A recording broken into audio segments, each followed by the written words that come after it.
All right, now let's see what happens when we look at the temperature, the constant temperature version of the, of the case where we have a chemical potential. So remember that when we were looking, dealing with energy, what we saw was that we had the canonical ensemble, right? So now, if you want to work out what the probability distribution is, so what is the probability distribution,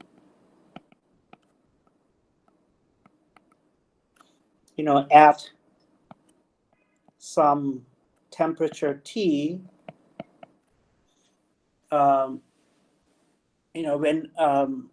when the system is interacting with some environment, but now the system, the energy can change, and its volume can change, and the number of particles can change as well. So these can all change, right?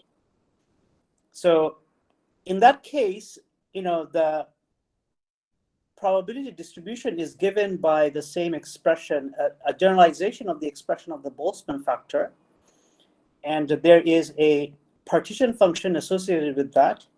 Now the partition function is a function of the temperature and the volume and the chemical potential, and the partition function is given by the exponential as before, which has an energy factor, but now it also has a factor which includes the chemical potential times the number of particles in that particular energy state, okay, which is n, small n. Okay, so this is the partition function when we have, when the energy and the volume and the number of particles can change. And this partition function and the associated, probability is known as the grand canonical ensemble.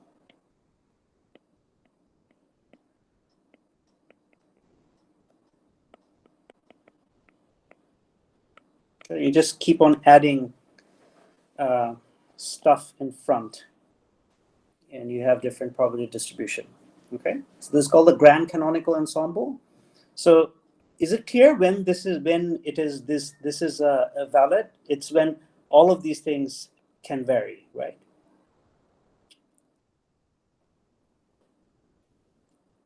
So as before, the grand canonical ensemble, the entropy for the grand canonical ensemble is given by the same formula, but now the partition function is this more generalized thing. And now the average number of particles in your system is now given by this guy. And this turns out to be, this is very similar to the average of energy that we did. But now this is a derivative with respect to mu of log of z. And the variation of n is given by beta squared del squared log of z del mu squared, which is 1 over beta delta n by delta mu. And you can show that in the, and I think this is done with respect to picking up a specific system, that delta n by n is 1 over square root of n. Okay, so by n here I mean this.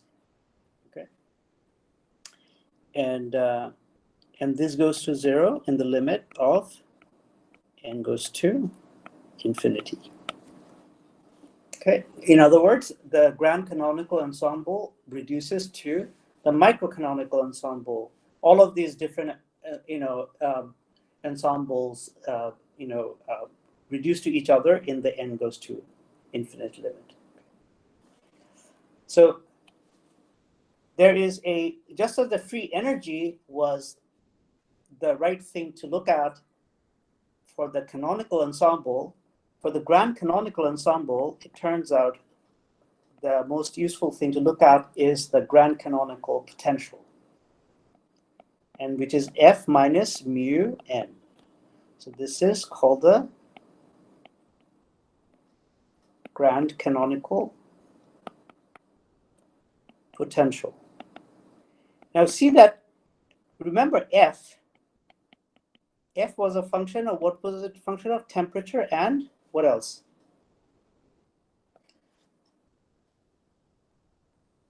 Remember? F was a function of temperature and volume. Yeah. But when we have n, it's also a function of n, right?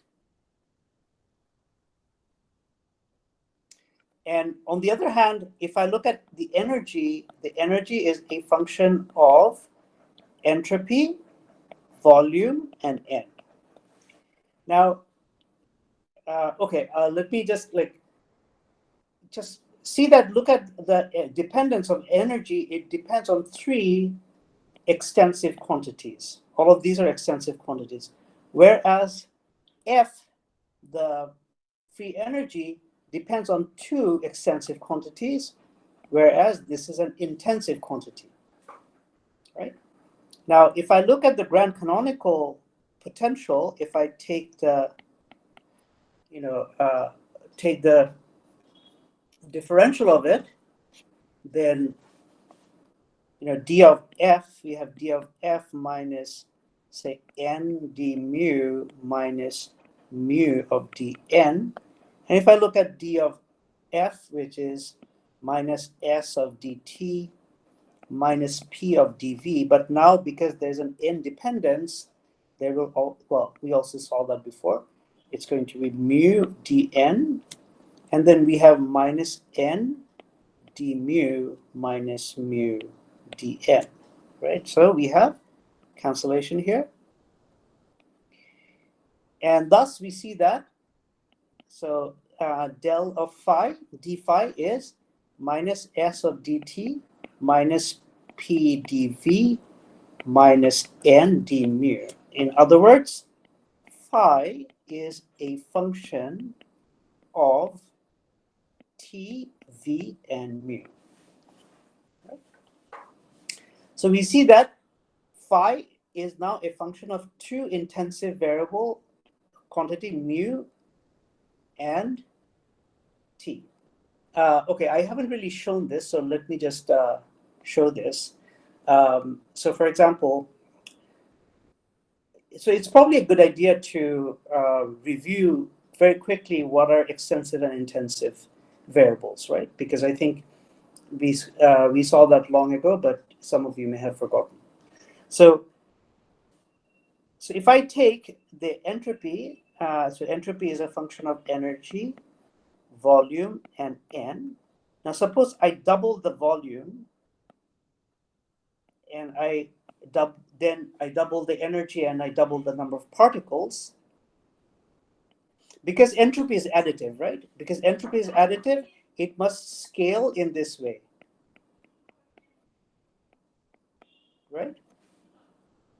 Because if I double my system, then the entropy must double. So the scaling property of entropy must be like this. So any quantity that scales in this way is called, where it depends. This is called an extensive quantity. Okay. Now, on the other hand, temperature is an intensive quantity. So 1 over T is del S by del E, because both energy and entropy are extensive. So if I scaled, the system, the lambda factor of lambda that comes out cancel out, and therefore T doesn't change. So that's why it's called an intensive quantity. Okay. It doesn't depend on the scaling of the system, the size of the scaling. Similarly, pressure is also an intensive quantity because T is intensive and both S and V are intensive. So pressure is also intensive. And the chemical potential, which is T times the derivative of S respect to N, is also intensive because this is intensive and this is a ratio of two extensive variables. So this is intensive as well. Okay.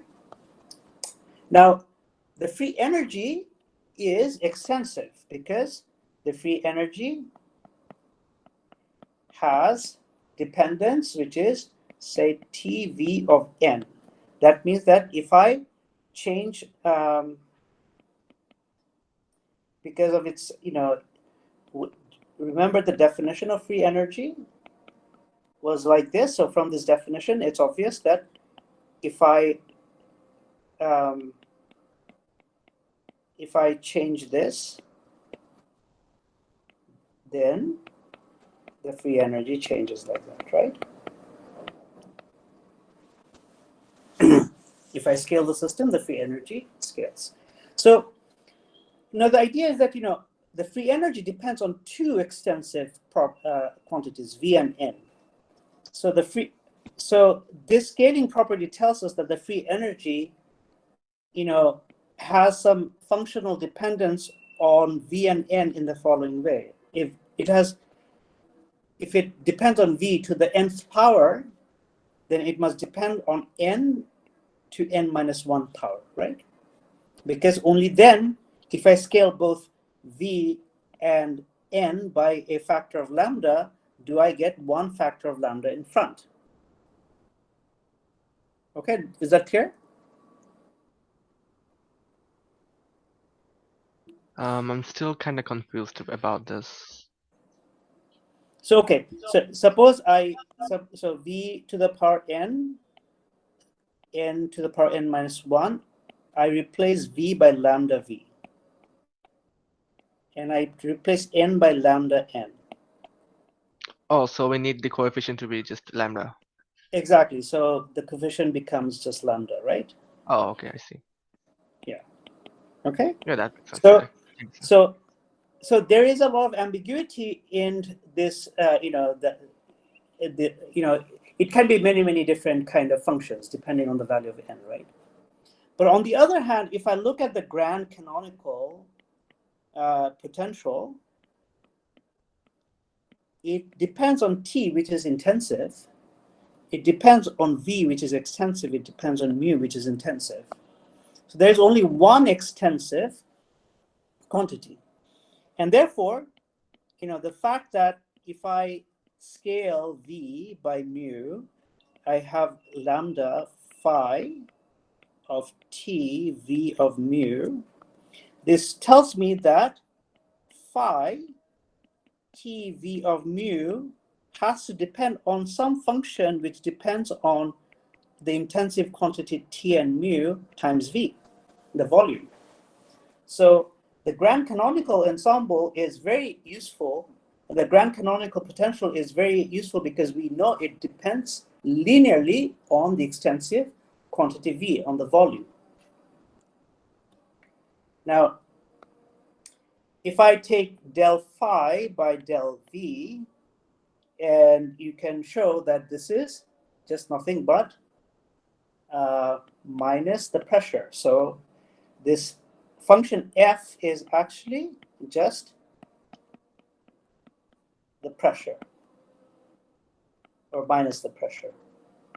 So the temperature and the mu dependence can be complicated, but it's encoded very easily in the pressure, and the grand canonical potential depends very simply on the volume.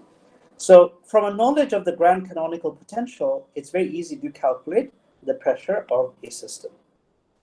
Okay. So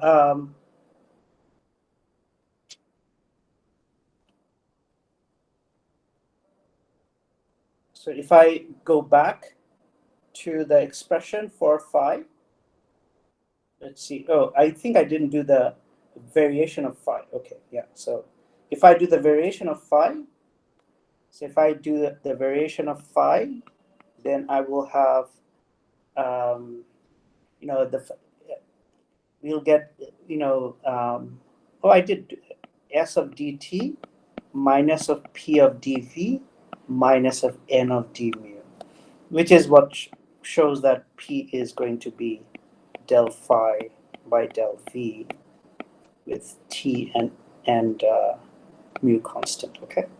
And there's a minus sign here. All right, so any questions?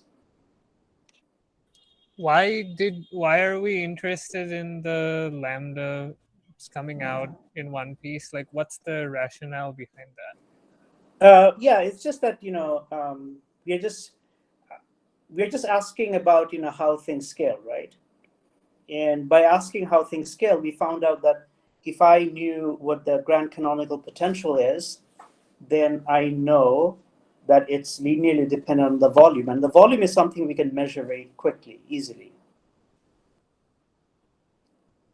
So, you know, a knowledge of the grand canonical potential and, you know, and the volume gives you pressure, right? So this is a very, and this just comes about from just the scaling argument. It's kind of a very powerful argument, right? So I guess what I don't get is that if we have three lambdas multiplying three variables, then why aren't we expecting lambda cube? Why are we expecting lambda?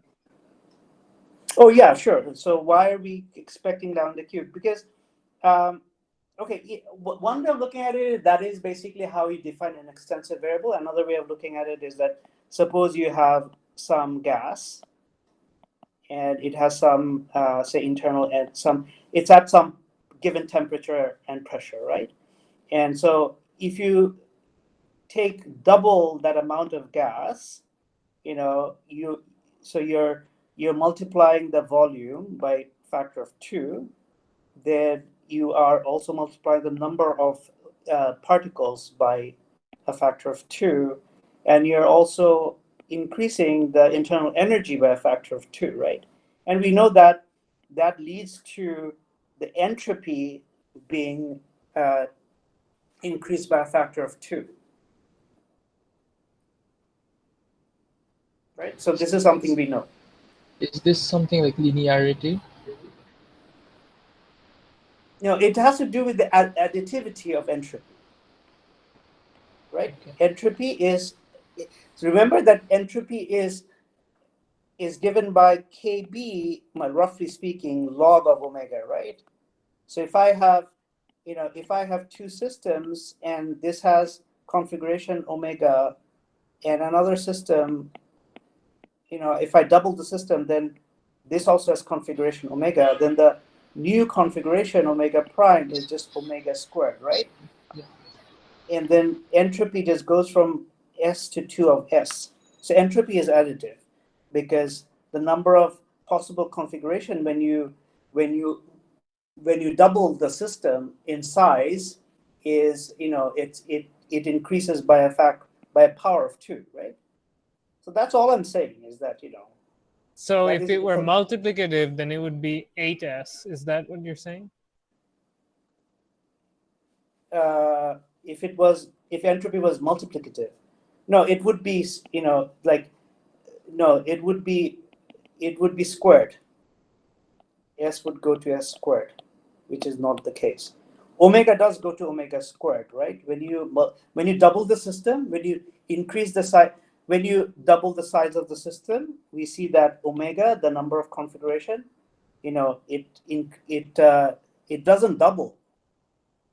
You know, it is raised to the power 2, right? It increases exponentially with size. whereas the entropy increases, additively because of the log, because of the fact that we have log, and log just transforms exponent into addition, multiplication into addition, right?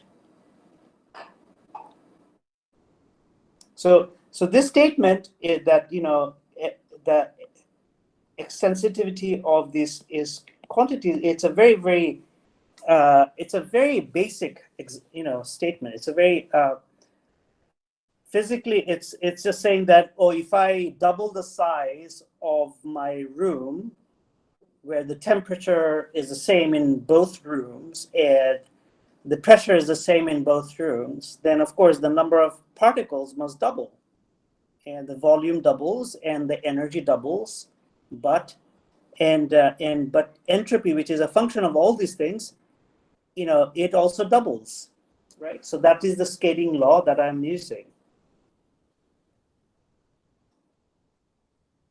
Whereas does that make sense? Yeah, I think so. So even though there are 2's on all of these variables, we only want 2 to come out to Right. S. And if you start with entropy, and then from S and E, from S and E we go to F, but F is like E minus TS, and this is extensive, this guy doesn't change, so this is also extensive. And then we go to phi, which is F minus mu N. So mu is intensive, this is extensive, so this is extensive. But then we have this kind of magical thing pop out that phi is proportional to V. Okay. So for the grand canonical ensemble, phi is also minus KB d by dt. Sorry, not phi. S. T of log of Z. Okay.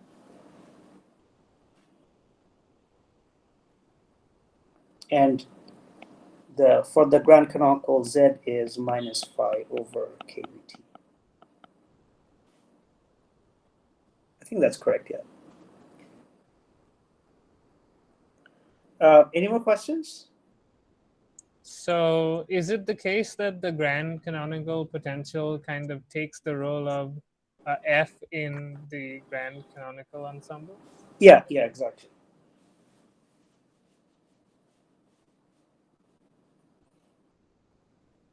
Okay, so this is basically the end of my lectures on the fundamental. So I'm as I said, I'm following David Tong very closely, but I'm supplementing it from stuff from other places.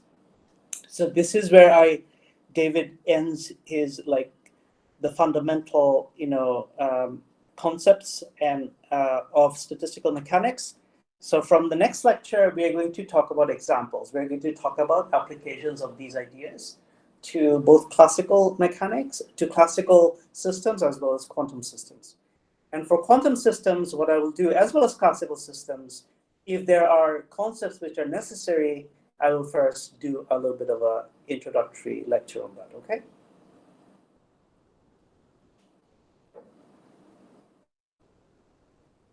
Okay, any more questions? We didn't talk about Gibbs free energy. Does it have anything, like it's also a free energy, so what does it mean, or what does it represent? Yeah, I mean, at some point we will talk about Gibbs free energy in the context of systems, okay? All right.